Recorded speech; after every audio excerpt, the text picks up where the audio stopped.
Well, thank you for the question, Alison, because I think it gets the nub of how we get out of this epidemic, and that the way we get out of that is to test, track and trace and then isolate, and that's the only way in advance of a vaccine that we're going to be able to go forward. And I think in the last week, with the saga that we've had with the Prime Minister, government, his integrity is in tatters, and we've seen that it's one rule for the Prime Minister and his team and one rule for the public. And we absolutely need every single member of the public to be absolutely in touch with these rules and abiding by them. Otherwise, we will never get to the end of this pandemic. And the word trust, I think it should be called track, trace, test, isolate and trust.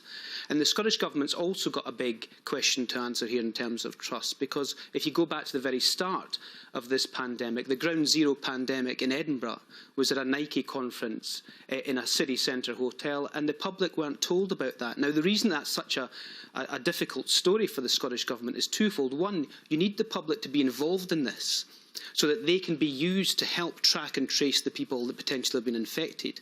So you need them to have trust in that system. And secondly, you need that trust from the public so you can use them to isolate, and you can also use them to make their own choices about whether or not they see family members. So trust is the nub of how a track and trace system works.